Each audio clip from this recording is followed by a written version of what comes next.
अस्सलाम वालेकुम दोस्तों। सबसे पहले तो थोड़ा-सा लेट अपडेट होने की माफ़ी चाहता हूँ, कुछ मसरूफ़ियात की वज़ह से 15-20 मिनट लेट हो गया। अल्लाह ताला की ज़ात आप लोगों पर अपने हिफ़्ज़-ओ-अमान को हमेशा बरकरार रखे, कायम रखे, खुश रहें, आबाद रहें। इससे पहले कि हम लोग वीलो की तरफ चलें, ज़रा आप लोगों से जो रिक्वेस्ट करते हैं कि जो यूट्यूब चैनल है, इसको जिन लोगों ने नहीं किया सब्सक्राइब कर लें, बेल आइकन को प्रेस करें, कमेंट ज़रूर किया करें और फ़ेसबुक का जो पेज है सोशल मीडिया टॉक शो 1 उसको ज़रूर फ़ॉलो करें। सर्च करके अपने फ़ेसबुक पर जाएँ और उसमें लिखें, पेज आएगा, फ़ॉलो कर लें। इमरान खान की तड़प खत्म नहीं हो रही, आखिरी वक़्त तक चाहता है कि इंटरनेशनल सहूलत कारआमद हो जाए। बार-बार जज से दरख्वास्त की जाती है कि मेरी बेटों से बात कराई जाए। मुझे जेल में अपना प्राइवेट टेलीफ़ोन फराहम किया जाए। अनोखा लाडला भूल गया। जब नवाज़ शरीफ जेल में था तो बीमार बीवी बिस्तरे मर्ग पर पड़ी, बीवी से बात करने के लिए मियाँ साहब ने जेलर सुप्रीडेंट से जब कहा, तो उन्होंने कहा कि आपका वक़्त ख़त्म हो चुका है। मियाँ साहब ने कहा कि मेरी फीलिंग कुछ ऐसी बता रही है कि मेरी शायद शरीके हयात की तबीयत ठीक नहीं है। आप अपने फ़ोन से खुद बात करके मेरे बेटे से सिर्फ ये पूछ के बता दें कि मेरी शरीके हयात की तबीयत कैसी है। तो जेलर ने कहा, हुक्म ये है कि आपको टेलीफ़ोन की किसी किस्म की सहूलत फ़राहम ना की जाए। मैंने ये मियाँ साहब के मुँह से खुद ये बात सुनी। उन्होंने कहा, यार तुम कैसे इंसान हो? जो उस वक़्त का सुप्रीम जेल था कि तुम्हारे पास 3-3 फ़ोन पड़े हुए हैं। तुम खुद कॉल कर लो और कॉल करके ये पता कर लो कि उनकी तबीयत कैसी है, लेकिन इनकार किया गया। अदालत में पेशी के दौरान नवाज़ शरीफ ने जज से कहा, मेरी बीवी की तबीयत आज बहुत खराब है। मुझे इत्तला मिली, आपके फ़ोन से बात करना चाहता हूँ, लैंडलाइन से बात करने दें। जज तक ने बात नहीं मानी और बदकिस्मती से इसी दिन बेगम कुलसूम नवाज साहिबा का इंतकाल हो गया था। इमरान खान शदीद तड़प रहा है, लेकिन बेटों के लिए नहीं। अब शायद वो अपने जो इंटरनेशनल सहूलतकार हैं, उनसे बात करना चाहता है। इमरान खान शायद जेल में इन ज़्यादतियों को भूल गया है। अब इमरान खान चाहता है कि इनके बेटों से बात करा दी जाए।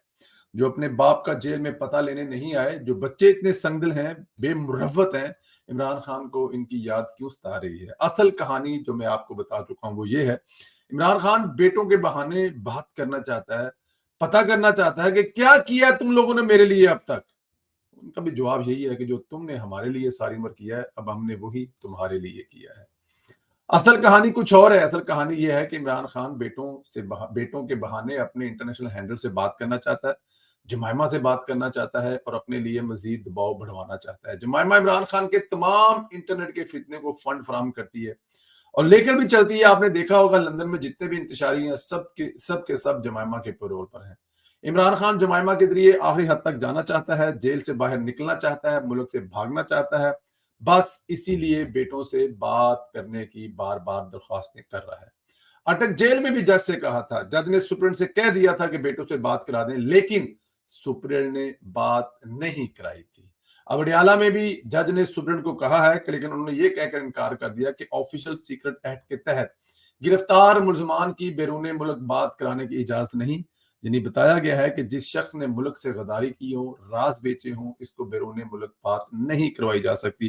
जाहिर है जो उसने किया, जिस एजेंडे पर किया, अब उनकी बात करवाकर जो उसके वहां पर बैठे हुए इंटरनेशनल हैंडलर्स हैं, इमरान खान क्या मांगेगा उनसे?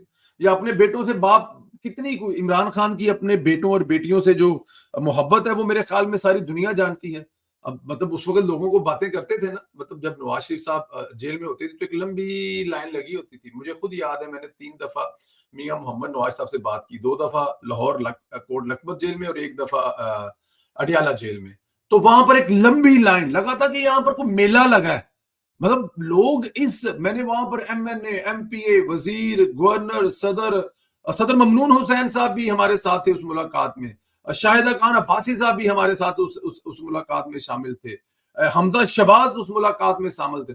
मतलब मुल्क का सदर भी, मुल्क का वजीर आजम भी, और हाँ मोहम्मद जुबैर गवर्नर साहब भी, गवर्नर, सदर, वजीर आजम सभी लाइन में लगकर अपने कायद मियां मोहम्मद नवाज साहब से मुलाकात करने जा रहे थे, क्योंकि वो मियां मोहम्मद नवाज साहब उनसे इतना प्यार करते थे। और आज इमरान खान की मुलाकात के लिए कितने एमएनए, कितने गवर्नर और कितने उनके साबक जो चाहने वाले हैं, मोहब्बत करने वाले, लाइन में लगकर इमरान खान साहब से अडयाला जेल में मुलाकात करें?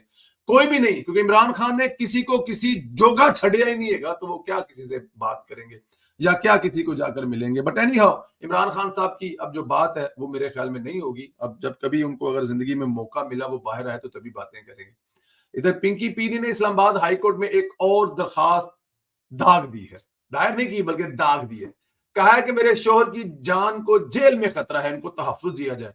वही बातें शुरू कर दी जो इमरान खान अपने जलसों में करता था। अब जिसकी जान को जेल में खतरा है जी, उसको फिर सुकून कहां से है?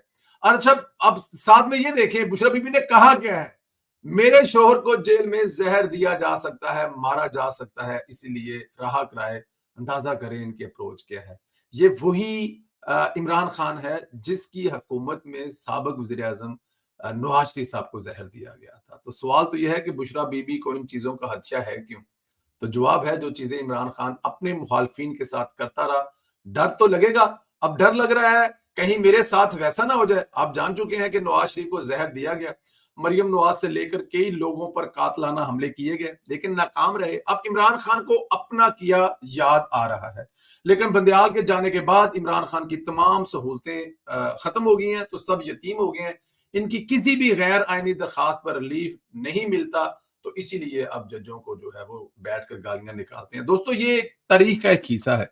इमरान खान के दौरे हुकूमत में उसके जो सरप्रस्त थे, उसके जो मास्टर थे, जो उसको चलाने वाले थे, वो नवाज शरीफ के साथ क्या कर रहे थे आप लोगों को पता है। नवाज शरीफ साहब को जो जहर दिया गया, वो आहिस्ता आहिस्ता अपना काम कर रहा था। उनकी जो प्लेटलेस जिस हद तक गिरी थी, फिर एकदम डर गए कि ये एक बहुत बड़ा हादसा हो जाएगा।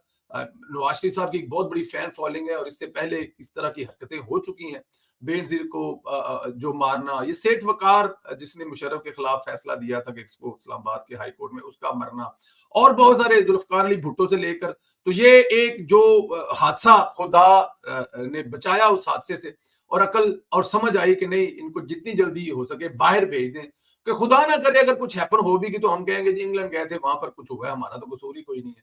डर कर, खौफ खाकर के अब मतलब आने वाले दिनों में ये हमारे लिए कितना हमारे गले पड़ सकता है। अब 3 दफा मुल्क के वज़ीर-ए-आज़म के साथ इस किस्म का हादसा, तो ये इन लोगों ने ये सब कुछ किया हुआ है। जो इन लोगों ने किया हुआ है, अब इनको खतरा ये है कि ये चीजें मुमकिन है। आहिस्ता-आहिस्ता से ज़हर देना है खान की किसी भी चीज में डालकर, तो खान मर भी जाएगा तो पता नहीं लगेगा, लेकिन खुदा ना करे ऐसा हो। वज़ीर-ए-आज़म रहे हैं पाकिस्तान के इमरान खान साहब, जो भी है, जैसे भी है, जितने भी इख्तिलाफात हैं, लेकिन वो उस सीट पर बैठे हैं जो इस मुल्क की सबसे बड़ी कुर्सी है, सीट है। तो खुदा ना करे उनके साथ कोई ऐसा हो, उनको कोई जहर दे। क्यों जहर दे कोई? अगर इमरान खान ने कुछ जुर्म किया है तो उसको सजा मिलनी चाहिए। यही उसकी सजा है कि जो उसको अदालत दे वो सजा अपनी भुगते, लेकिन खुदा ना करे उसको जहर दिया जाए। तो बुशरा बीबी को और रास्ता इख्तियार करें। ये जो चूत चलाकियां है ना, सॉरी गलत लफ्ज है, इसको जरा मैं अपनी तरफ से माफी चाहता हूँ। ये बहुत गलत लफ्ज है जो मेरे मुंह से निकला है, इसको आप लोग इग्नोर कीजिएगा। बट एनी हाउ, ये जो रंगबाजी है ना, ये नहीं होनी चाहिए मेरे ख्याल में। इधर सुप्रीम कोर्ट के अंदर भी चंद जजों की सहूलतकारी खत्म हुई तो थरथल्ली मच गई। Supreme court practice and procedure bill की समाअत के दौरान जस्टिस मुनीब अख्तर बंदयाल वाली सहूलतकारी एंजॉय करने की कोशिश कर रहा था। मुनीब अख्तर बार बार अपने मुखालिफ वकील को टोक रहा था, बात नहीं करने दे रहा था। काजी फैसल ने कहा कि आप वकील को बार बार टोकेंगे तो वो बात कैसे करेगा, दलाइल कैसे देगा, इसे बात तो करने दें, फिर सवाल करें। अगर आपने पहले ही अपना जहन बना लिया है तो फैसला में लिख लीजिएगा। वकील को जैसे मर्जी दलाइल देना होगा देगा। मुनीब अख्तर को फिर बंदियाल खूब याद आया। अब वो मजे और सहूलतें नहीं रही। मुनीब अख्तर ने कहा, मैं सुप्रीम कोर्ट का जज हूं, सवाल करना मेरा हक है, अफसोस से कह रहा हूं कि मुझे बार बार टोका जा रहा है। काजी साहब ने मुनीब अख्तर को जवाब दिया, फिर वकील को कौन टोक रहा है। यानी काजी साहब फौरी हिसाब बराबर कर दिया, बता दिया कि इस तरह वकील को भी तकलीफ होती है जब आप इसे बार बार टोकते हैं। मुनीब अख्तर ने यह भी कह दिया कि अगर मैं सवाल नहीं कर सकता तो मैं बेंच में बैठने का फायदा। अंदाजा करें बंदयाल ने कैसे कैसे नालायक लोग सुप्रीम कोर्ट में जज बनवा दिए हैं। बहरहाल ये समात लाइव चल रही थी, अवाम बरह रास्त इन चेहरों को देख रही थी। यही नहीं, जस्टिस आयशा मलिक और रिजाल हसन भी यही हरकतें करते रहे, मुखालिफ वकील को बार बार टोक रहे थे, जिन्हें काजी साहब ने शटअप की कॉल दी। दोस्तों, सबसे बड़ी और आखिरी खबर यह है कि सदाकत अब्बासी के बाद अगर इंटरव्यूज की लाइन लगी पड़ी है, बहुत से इंटरव्यू होने वाले हैं, इन लोगों के भी होने हैं जो प्रेस कॉन्फ्रेंस करके जा चुके हैं। मजीद करप्शन पर गिरफ्तारियां होनी है, इंतशारियों को भी मजीद गिरफ्तारियां होनी है, आपको इसी माह देखने को मिलेंगे। सूरत बहुत सख्त होने जा रही है, इलेक्शन से पहले मुकम्मल सफाया होने जा रहा है, होना भी चाहिए। अब देखिए, इंटरव्यू देने के बाद या प्रेस कॉन्फ्रेंस के बाद इनको छोड़ना नहीं चाहिए। इन लोगों ने इस मुल्क का बड़ा नुकसान किया, खुदा की कसम। आज मुल्क जिस हालत में है, देखिए सहूलतकारों को तो हम कहते हैं ना कि बंदियाल साहब हैं या फिर बाजवा साहब हैं या जनरल फैज साहब है, किया तो इन लोगों के सर मोढे पे बंदूक रख के है ना, इनके कंधे पे बंदूक रख के किया ना, तो इनको बराबर की सजा मिलनी चाहिए। ये नहीं हो सकता कि ये एक प्रेस कॉन्फ्रेंस करे और उनकी जान छूट चाहिए। अभी देखें आप लाइन लगने वाली, बड़े लाइन में लगे हुए हैं कि खुदारा हमारा इंटरव्यू करवाएं और हम अपने घर जाएं, बच्चों के साथ बैठें, गपशप लगाएं अपनी बीवी नाल जाके, मतलब कि भई खाइए, पिए, रोटी एन्जॉय करिए, किसी पार्क में जाके सोहणियां गल्लां करिए। लेकिन ऐसा नहीं होना चाहिए। इनको सजा मिलनी चाहिए। अगर इनको सजा ना मिलने तो कल कोई भी उठकर आपके किसी भी जगह पर हमला कर देगा, चाहे वो फौज पर हमला करे, चाहे वो किसी और पर हमला करे, डर, खौफ और खतरा नहीं होगा। अपना ख्याल रखें।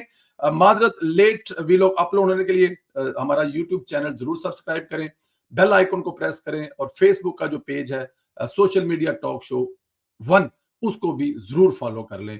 आज के सवाल का जवाब जरूर दें, क्या काजी फायसा साहब जो लाइव चलाकर दूसरे ये जो उनके साथ बैठे हुए जज बैठे हुए हैं, जो बाकियात बंदयाल हैं, उनका चेहरा जो बेनकाब कर रहे हैं, आपका इस पर क्या तबसरा है? क्या ये लाइव चलनी चाहिए? लोगों को सबके चेहरे नजर आने चाहिए? इस सवाल का जवाब जरूर दें और आप लोगों से फिर इंशाल्लाह अगले वीडियो में बात होगी। जो आप अपना ख्याल रखें।